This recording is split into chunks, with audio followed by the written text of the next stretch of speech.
I don't drink the bun, reading glasses always tucked into the neckline of her sweater. The kind of person who doesn't need to smile to make you feel noticed. The first time I went in, she remembered my order. That was it. Just a paper cup slid across the counter and her voice, quiet but certain. Americano, no sugar. She looked at me like she was sure I'd deny it, but I didn't. I nodded. She said, "Thought so." Then walked off. It stuck with me. I don't think I realized then that I'd start timing my mornings just to catch her. I'd linger by the sugar stand, stirring nothing into my cup, watching her lean across the counter to hear some student complain about almond milk. She never looked tired. Just steady. Like she'd seen every complaint before in Anomic coffee, but I go to the cafe across the street almost every morning. Not because it's good, the beans taste burnt, the milk's always too foamy, but because she works there on Tuesdays and Thursdays. I didn't know her name for the first 3 months. She wasn't wearing a tag, and I never asked. She looked older than most of the people behind the counter, her hair pulled back, a little silver showing in of them surprised her. We don't talk much. Little pieces here and there. Once she asked about my shoes, mud on the sides, she said. I told her I'd been running home after work. She raised an eyebrow and asked what for. I said without really thinking, "Because I like the idea of someone waiting." She didn't laugh. She just pressed her lips together, like she wanted to. Then slid a napkin across the counter without saying anything. Later, when I unfolded it, she'd written, "Your wife waits for you every night." I don't have a wife. Haven't had a girlfriend in a while either. But I kept the napkin folded in my wallet, like it meant something more than a joke. Sometimes when she rings me up, she taps her finger twice against the counter before giving me change. I don't know if she knows she does it. My eyes always flick there first, before I meet hers. I probably shouldn't notice that sort of thing, but I do. The truth is, I'm lonely. I don't text anyone goodnight anymore. I've got drafts of messages that I never send, just a "You up?" That doesn't go anywhere, or a photo of something dumb I saw that no one really needs to see. When I walk back to my apartment at night, the hallway's too quiet. I pause at the door sometimes, just listening to nothing. She doesn't know any of that. At least, I don't think she does. But when she hands me my coffee, and her hand lingers just a second longer than it should, I wonder if maybe she feels something similar. This morning was different. She looked at me a little too long while pouring steamed milk into someone else's cup. I could feel it, like a thread pulling tight across the room. And when I got my Americano, there was no napkin, no small joke. Just the cup warm against my palm, her eyes flicking to mine before moving away fast. I walked out slower than usual, sipping carefully, like it mattered. At the door, I checked my phone without reason. There was a message I didn't expect. From her. Just 3 words, "Don't run tonight." I didn't run that night. I walked. Slow enough that the streetlights buzzed on before I made it home. Her text sat at the top of my screen, glowing back at me. "Don't run tonight." No punctuation. No explanation. I didn't answer. I couldn't. I didn't know what she meant, if she meant anything at all.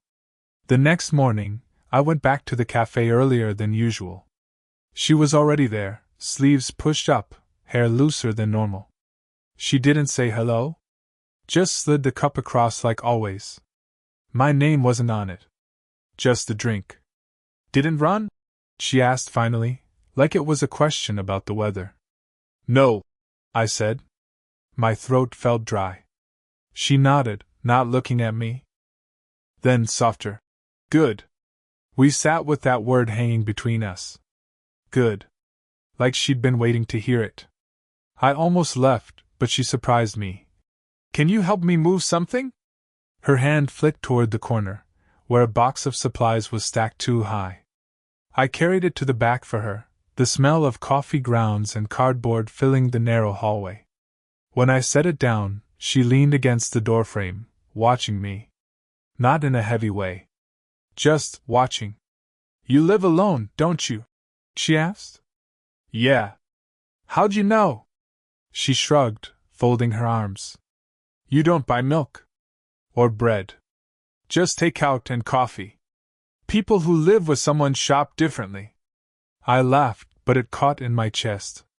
She wasn't wrong. You always notice stuff like that. Occupational hazard, she said. But she didn't look away. I wanted to ask about her. Instead, I said, And you? Her lips pressed together. She didn't answer right away. Divorced. Long time now. I nodded like it was nothing, but it wasn't nothing. It made her seem more real.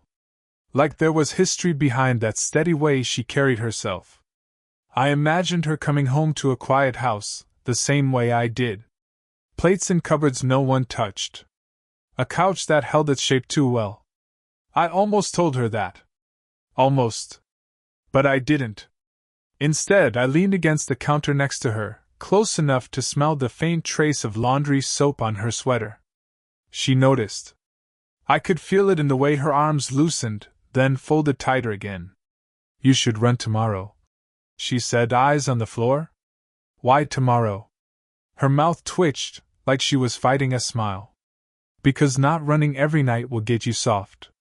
We both laughed quietly, the sound too thin in the small room. But her hand brushed mine when she reached for the box again. Just a graze, nothing more. Still, it stopped me cold. I carried that touch all day, like it meant something more than either of us said aloud. I don't know why that moment stayed with me. Maybe because it felt like someone finally saw me.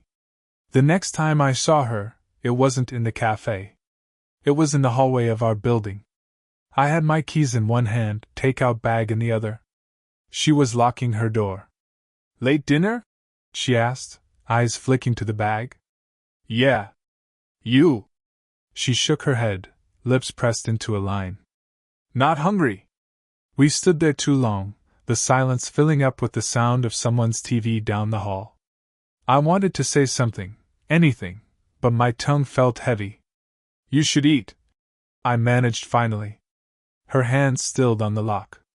Then she gave the smallest smile, like she appreciated it, but didn't want to. That was the first time she invited me in. Just a quiet tea? Like it was nothing. Her place looked different than I imagined. Neat but not staged. A stack of books on the table. A half-finished crossword. One wine glass in the sink. She boiled water while I stood awkwardly near the counter, takeout bag still in my hand. You don't have to hover, she said without turning. Don't want to be in the way. You're not. Her voice dipped on the last word. I caught it. Couldn't stop staring at her hands as she poured hot water over the leaves. Slow, careful. We sat across from each other at the small table. Steam rose between us. Divorced, right? I asked. Immediately regretted it. Too direct. She didn't answer at first. Just stirred her tea, clinking the spoon softly. Finally. 15 years. A pause. He left. That's the short version. I nodded, unsure if she wanted me to say anything more. My chest tightened. Before I could speak, there was a knock on the door. Sharp, quick. She stiffened, set her cup down. 1 second. I sat frozen while she opened it. It was her neighbor, the older guy from down the hall, always in slippers. He handed her a misdelivered envelope, glanced past her shoulder. His eyes landed on me. New tenant? He asked. She smiled too quickly. Yes. He just moved in. I didn't correct her. After he left, the air felt heavier. She didn't sit back down right away. Just stood there, fingers grazing the back of the chair like she was deciding something. Maybe you should. She started, then stopped. I set my cup down. Go?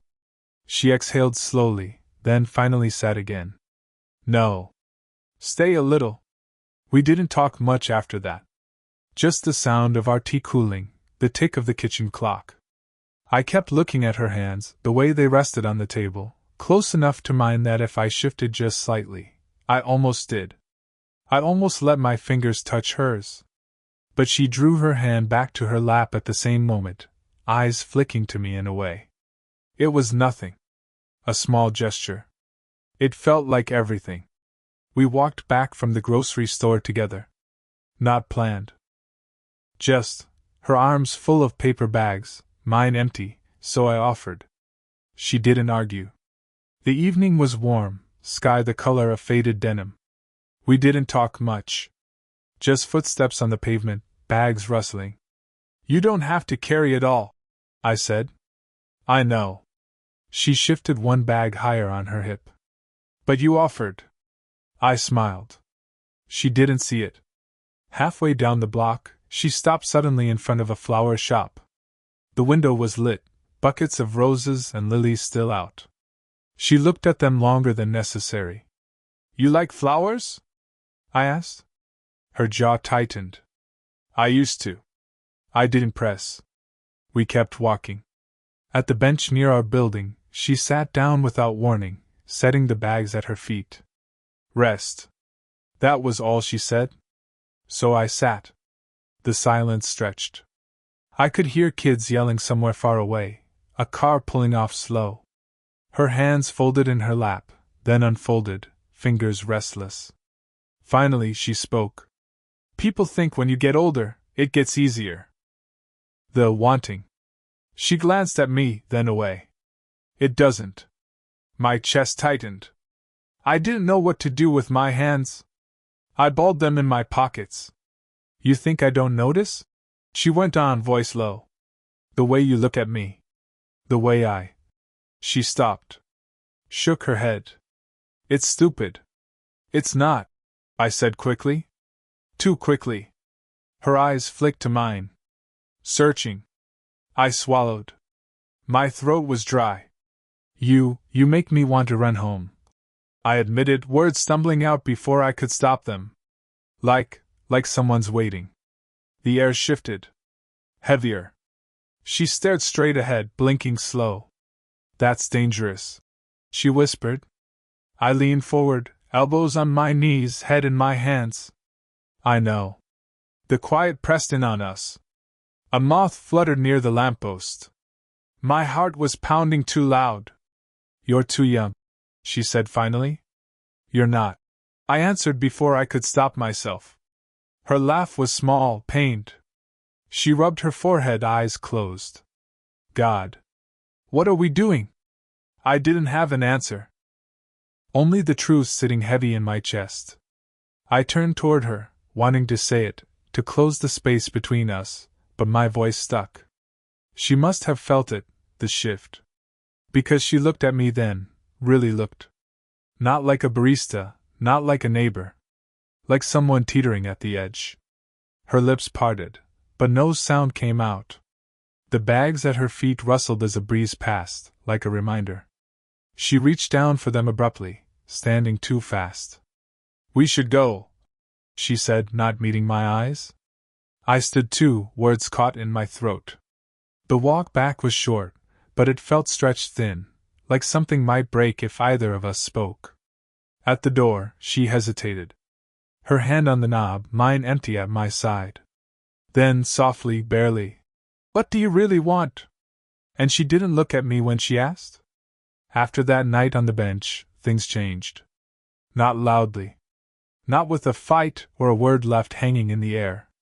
Just changed. She wasn't at the cafe the next morning. Or the next. A younger barista told me she was taking some time. No explanation. I still ordered coffee, still stirred nothing into it. But the counter felt colder without her there. In the hallway, I didn't see her. Her door stayed shut, the doormat swept too clean, like no one had walked over it for days. I slowed down every time I passed, listening, waiting for a sound.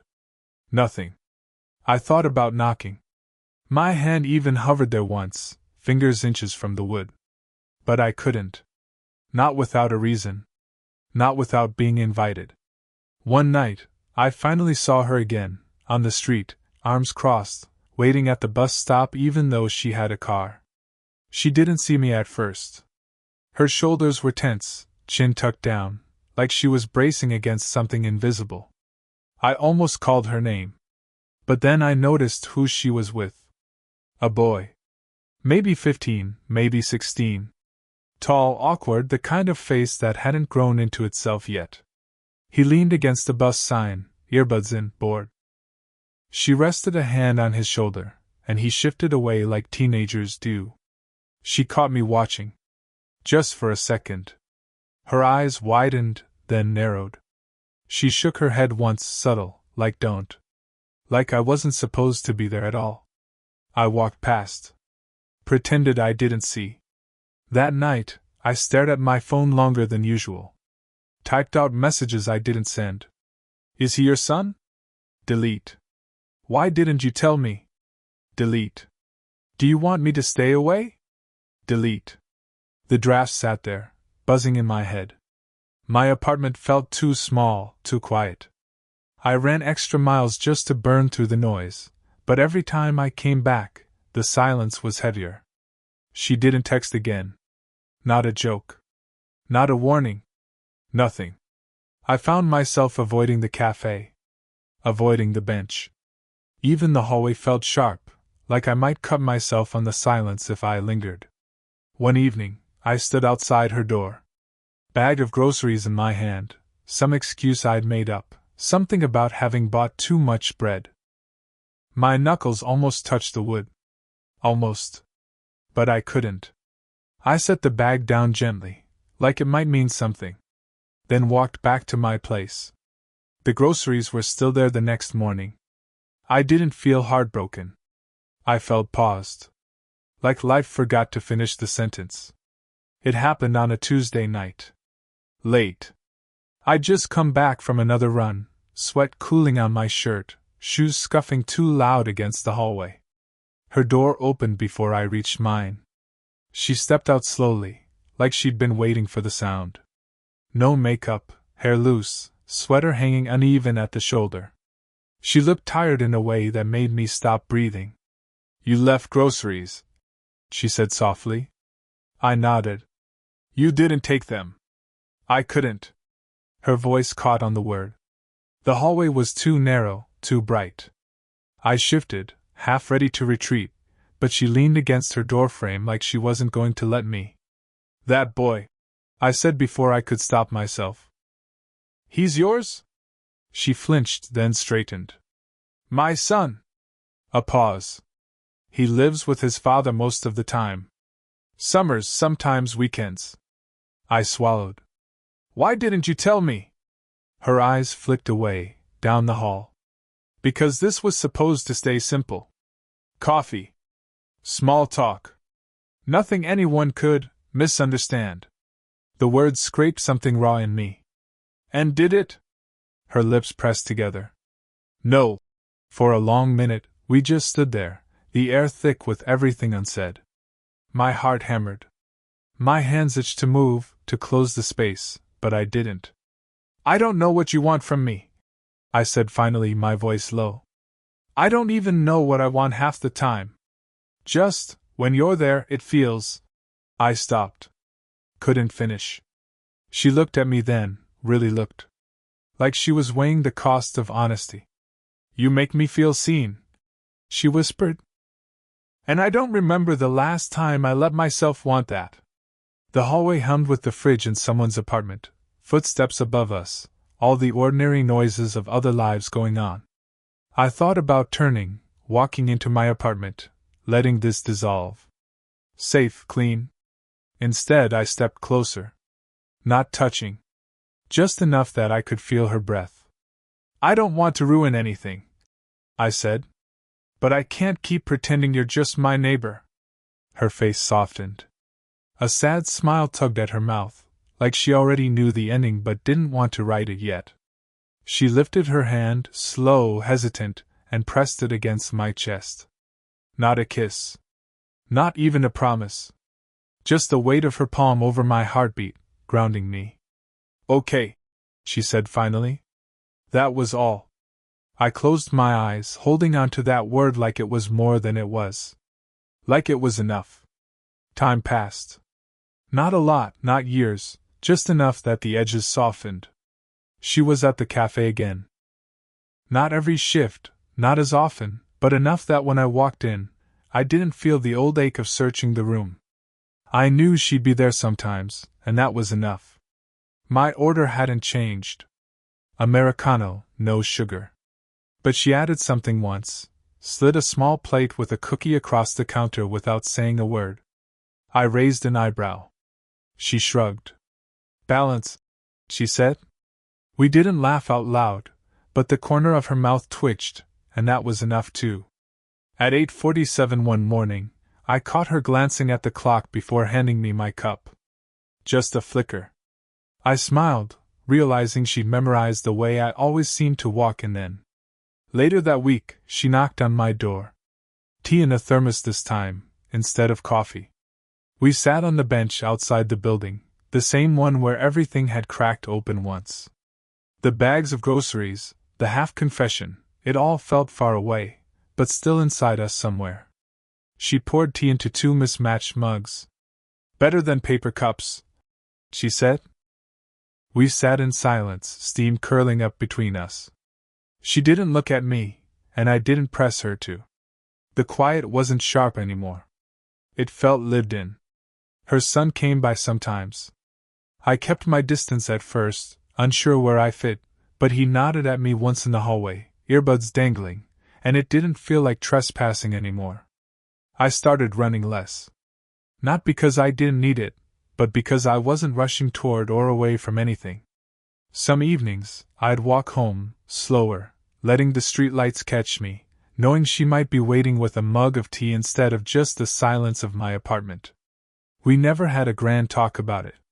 No declarations, no lines crossed with sudden heat. Just time. Small things. A hand brushing mine when she passed me a cup. A smile across the counter that lasted a second too long. Her voice saying, "Okay," when I offered to carry her bags without waiting for her answer. Love didn't come loudly. It didn't announce itself.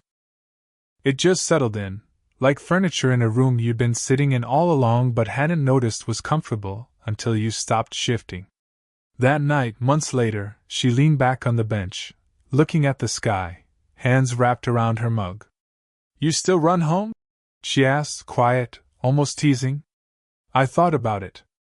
About the unsent texts, the unopened door, the pauses that once hollowed me out. Then I looked at her, the way the steam blurred her glasses, the way she didn't push me for more than I could give. "Not anymore," I said. She nodded, the corner of her mouth lifting. No more words. None needed. And that was ours. Sparkles, did this story stay with you? What kind of quiet, real love stories do you want to hear next?